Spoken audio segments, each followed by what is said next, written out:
Today I am going to tell you the story of a pharmacist obsessed with curing as many people as possible, but because of his excessive work he will end up dying. A pharmacist is obsessed with work. He is one of the best chemical researchers in the world. Thanks to his help he has been able to save many lives. While taking a break he remembers what was the reason why he started this work. He had a sister. Everything changed when he found out that she had cancer. As there were not many scientific advances, she died. He promised to investigate and look for medicines through pharmacology to compensate for his loss.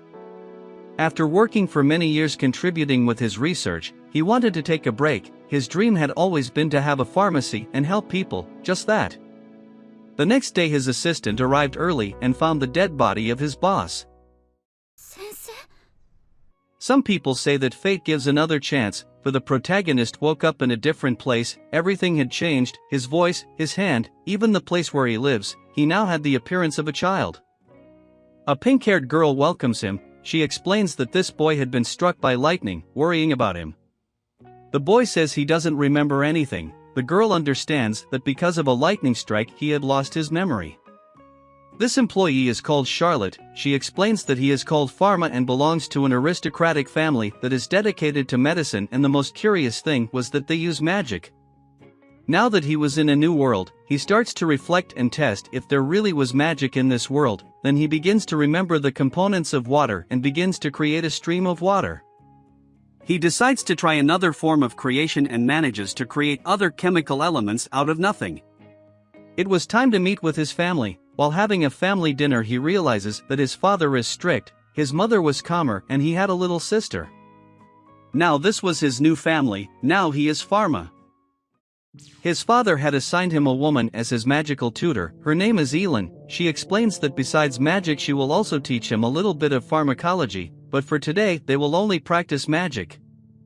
Farma asks if it is possible to create objects out of nothing. This girl says no, as that could be considered dark magic. Later, they go to practice magic. Indeed, Farma had a lot of magical power. Elin decides to measure Farma's magic power and realizes that he had unlimited power. Then she is surprised at this boy because he had the mark of the gods. She tells him not to tell other people about it, because they might think he is a heretic. Farma realizes that he has an ability which allows him to see people's wounds and tells Elin about it. She starts to be afraid, because that already exceeds the power of a normal person. Being afraid of Farma, she runs far away. The next day his father wanted to talk to him. Apparently the tutor was sick and had some kind of disorder, so she did not want to work. He asked her to deliver the medicine and say goodbye to her guardian. He had arrived at Elin's house. She is still very frightened, wearing armor for protection. He explains that he would like to get along with her. He himself does not know what is wrong with his body. As he has a lot of power he cannot control it, so he asks her to help him control his powers. She reflects, this little boy had done nothing wrong and was always very kind. Besides, he had never hurt her. So she decided to resume the role of teacher. Farma was getting more and more in control of her powers, being able to see the most damaged parts of the employees. She could not stand idly by and began to create medicines and creams to prevent future illnesses, and they were all very grateful. Charlotte says that no one had ever helped poor people like she did, giving thanks. Farma realizes that in this magical world, only people with money could afford medicine, wanting to change this situation.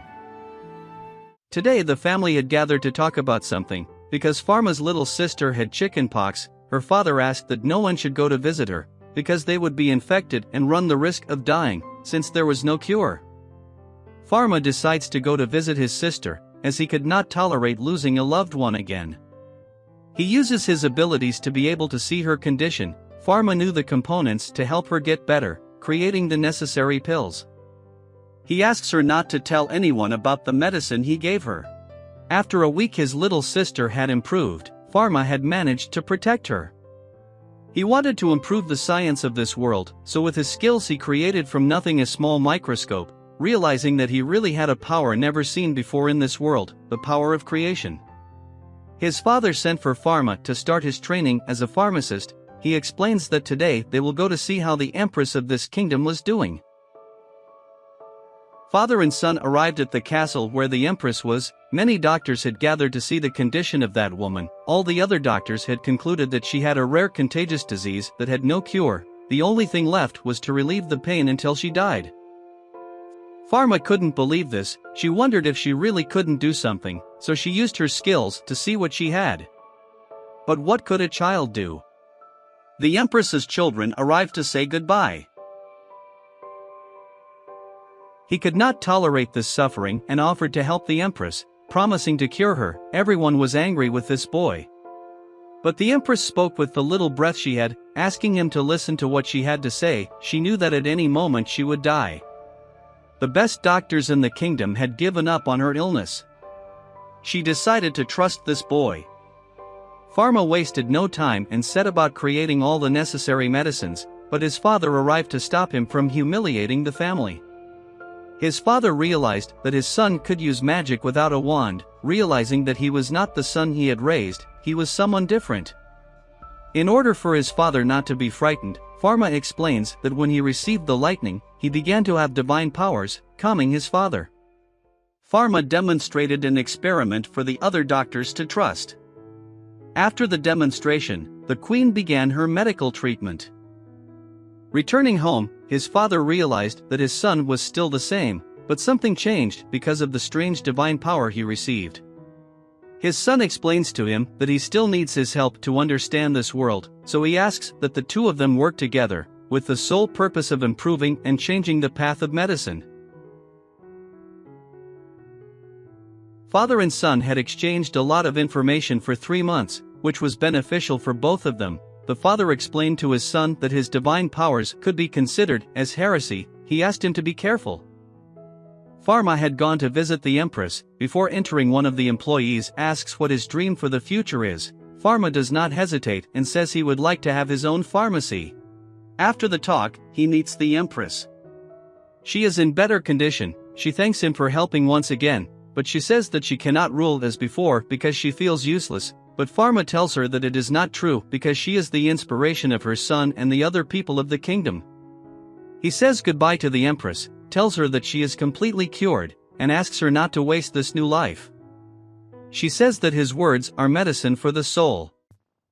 After 6 months, the empress had organized an event to commemorate her return, awarding prizes to the doctors. As a guest of honor, Farma was decorated with a royal emblem. Plus he had the permission and the money to create his own pharmacy in the capital. How was that possible? For the empress learned that Farma would like to have her own pharmacy. The next day, many engineers and architects had gathered at her house. These men asked her to help in the creation of the pharmacy. They had been hired and paid by the empress.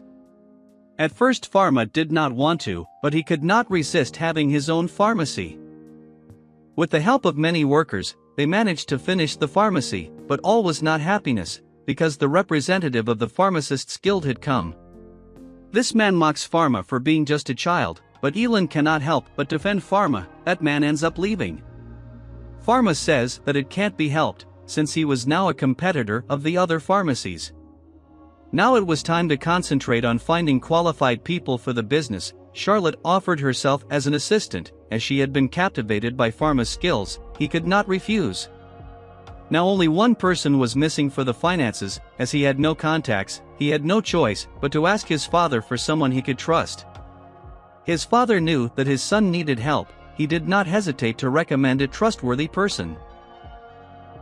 The pharmacy was open. Farma's dream had come true.